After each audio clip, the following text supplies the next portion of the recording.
Passons à l'Arc City GT, 47 joueurs, 5 rondes et on a une petite note.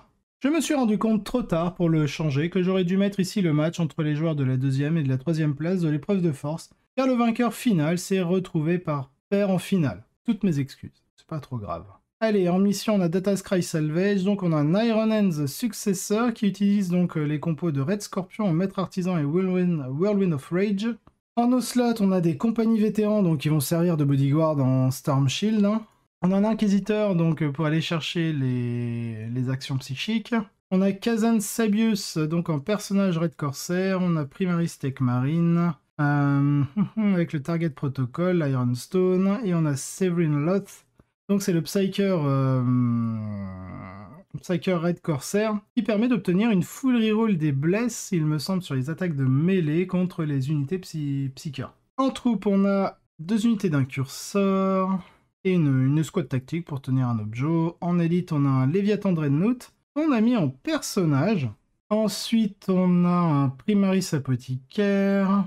On n'a pas mis en Selfless Healer. Ah si, il est là. Selfless Healer, très bien, classique. Ensuite, on a une escouade Terminator avec le Téléport Homer, avec donc sur le sergent une épée énergétique Stormbolter, sur un Terminator on a un point tronçonneur Stormbolter, sur un autre Terminator on a un point tronçonneur et un missile cyclone, et sur 2 autres Terminators on a des points énergétiques et des Stormbolters. Très bien, on a une escouade de Vanguard vétérans, dont le sergent et 2 autres en bouclier tempête griffe éclair, et les autres en épée tronçonneuse griffe éclair. En attaque rapide, on retrouve une Assaut Squad. Alors, est-ce qu'elle est équipée comme d'habitude ou...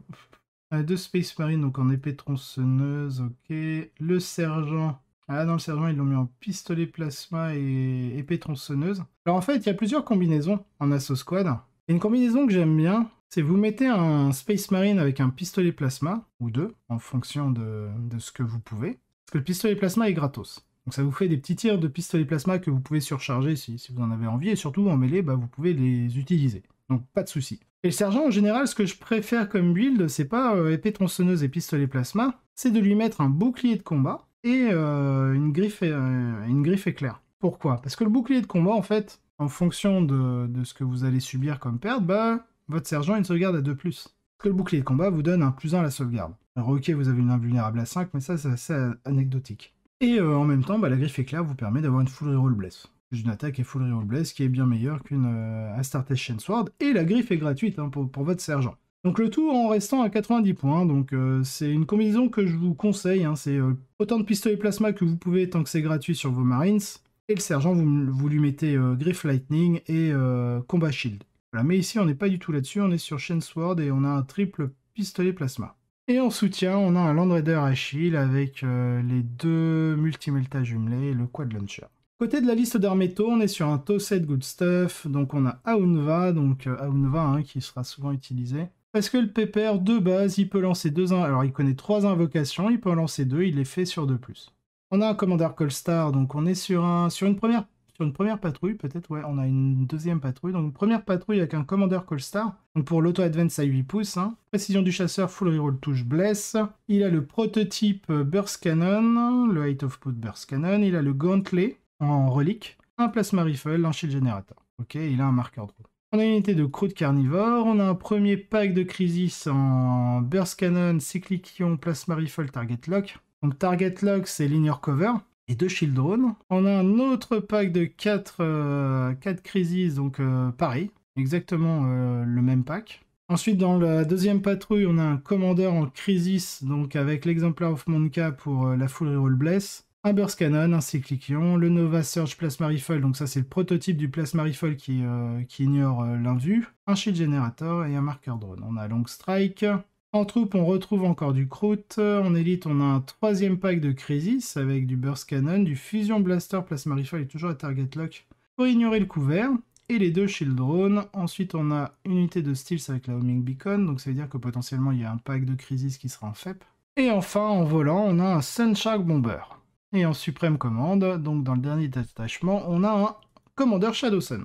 Une autre chose que vous avez toujours été capable de faire avec les Iron Hands, c'est d'utiliser leur stratagème pour augmenter la puissance des véhicules de Forge World. Et c'est ce qui est prévu ici. Le Land Raider Achille est plutôt cool, conduire une escouade tactique est mignon. Et c'est un bon endroit pour lâcher quelques buffs. surtout la pierre de fer, donc l'Ironstone. Et l'associé au Léviathan fournit une forte puissance meurtrière et une pression descente.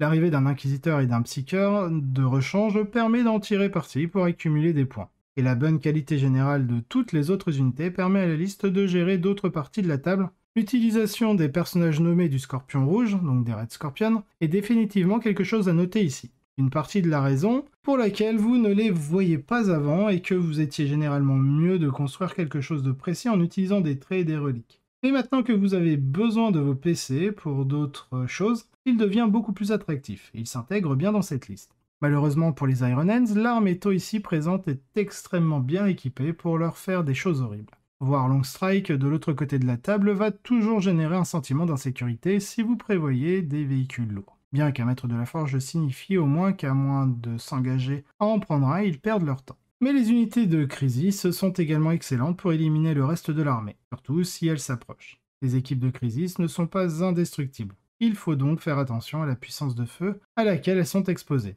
Mais la menace de tir de la liste des Iron Hands n'est pas énorme, et on a l'impression que les taux sont plus à même d'utiliser les armes qu'ils ont. Le trio de commandants et la puissance de tir à courte portée signifient également que tenter de toucher les taux en mêlée entraînera probablement de lourdes pertes. Au vu du score de ce qui peut être une mission à faible score, je suppose que les deux camps ont opté pour une option de fusillade visant à dominer l'un des deux groupes d'objectifs au milieu du plateau tout en réduisant les forces adverses pour permettre une poussée plus tard. Je suppose des bannières des deux côtés. Beaucoup plus sûr pour les taux maintenant que les incurseurs ne peuvent pas empêcher les croûtes d'enlever une au premier tour. Du grind pour au moins les taux, puis peut-être des relais pour l'option finale des taux et de l'interrogation psychique pour au moins un de ceux qui restent des Marines. Les deux camps ont marqué beaucoup de points, mais les taux sont arrivés en tête en réussissant probablement à épuiser suffisamment les forces des Marines pour que leur score diminue à la fin de la partie. 188, effectivement, les scores... les deux camps ont vraiment scoré comme des cochons, mais le taux est celui qui s'en est le mieux tiré, évidemment. Donc, côté du taux, on a un taux en deuxième place aussi qui est undefeated. Ce build est assez inhabituel parmi les présentations taux de cette semaine, car c'est le seul qui s'en tire à avec 3 équipes de Crisis et 3 commandants. Cela ne lui laisse pas grand chose d'autre, et il faut faire très attention à ce que les équipes de Crisis ne se fassent pas alpha, car leur configuration défensive n'est pas très profonde. Mais cela signifie qu'ils conservent une puissance de feu terrible, suffisante pour niveler les armées aussi résistantes que les Iron Hands que nous venons de voir. Comme avec les Harlequins, il est bon de voir qu'il y a des choix réels en jeu pour la configuration du taux que la taux a apporté. Mais il est également clair qu'il y a encore de la vie dans les constructions classiques. Excellent travail de Brenton. Ensuite, donc du coup, deuxième place, on a un autre genre taux. Donc on a un taux 7 avec des chiens croûtes en nos slots. On a un Commander Colstar, on est sur une première patrouille, je pense, donc un Commander Colstar. Avec la relique taux qui lui permet de faire un mouvement normal avant, lorsque une unité ennemie le déclare en charge. Il a précision du chasseur pour full reroll touche bless. Il a le prototype du burst cannon avec son canon à lui. Missile, shield generator pour l'invie à 4+. Et voilà.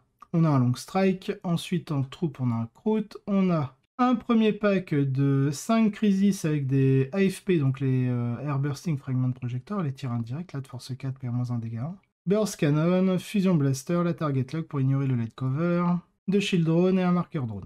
Ensuite, on a un autre pack de crisis, de 5 crisis encore, avec des Burst Cannon, Cyclic Ion Blaster, Plasma Rifle, Target Lock, il y en a 2 en Shield Generator pour l'envie à 4+, on a un Marker Drone et 2 Shield Drone. En attaque rapide, on retrouve 6 Vespid pour sûrement aller chercher un Ashmundata. En soutien, on a un Murred, donc qui accompagnera Long Strike. Ensuite, on a une deuxième patrouille avec encore en Ocelot des chiens croûtes. En QG, on retrouve un Unva, comme d'hab. Un Commander Crisis pour ignorer les modificateurs pour toucher. Exemplaire of the Monka en trait de seigneur de guerre pour la Reroll Bless. Ensuite, on a un Cyclic Ion Blaster, Missile Pod, Plasma Rifle, Shield Generator et un Marker Drone. En troupe, on a un Croûte Carnivore. En soutien, on a un Hammerhead, donc on a la triplette d'Hammerhead. Et en suprême commande, on retrouve un Commander Shadowsun. Il s'avère que les commandants taux sont vraiment bons, puisque c'est notre deuxième build qui est encore heureux de dépenser tous ses points de commandement pour les maximiser. Le passage immédiat à Unva dans ces deux builds n'est pas non plus surprenant, car le fait de ne pas avoir à investir de points de commandement pour avoir accès à de multiples invocations est un énorme avantage évident. Ailleurs, cette liste suit la voie de la réduction à seulement 2 Crisis Team, puis se complète avec des Hammerhead comme menaces supplémentaires et pièces de position occasionnelles. Les taux ne semblent pas près de disparaître. Et félicitations à Lyle qui a réussi à faire un double jeu pour le grand bien suprême dans les cases invaincues. Enfin, pour le bien suprême. Dans le reste du best, on retrouve en 3ème place un Death Guard en inexorable avec des Terminators, des Demon Engine, beaucoup de blocs de Plague Marines. 4ème place, Death Guard, complètement différent. Il est parti sur un Terminus Est avec 80 Poxwalker, 2 gros escouades de Plague Marines, 3x5 Dice Shroud. Ça ressemble à un cauchemar, effectivement. 5ème place, on a un joueur Necron en Novak avec le Roi Silencieux. 3-way spam of Flayed One, ok, donc 2 grosses unités de Flayed One, Scorpec, Destroyer et Locust. 6ème place, on a un Death Guard avec l'enclume de Mortarion cette fois-ci, plutôt que les inexorables, avec le Primarch lui-même. 2 blocs de Death Shroud et un mix de Contemptors et de Demon Engine. 7ème place, on a un Adepta Sororita avec du Bloody Rose, avec Paragon Warsuit. Par contre, il y a un Mortifier tout seul. En 8ème, on a un Chaos Knights en Vertrix avec un Abominant, un Desecrator et un Rampager, avec du Stalker et du Brigand. Et enfin, en 9ème place, on a un Tyrannide en Kraken Pressure avec une tonne de Raveners.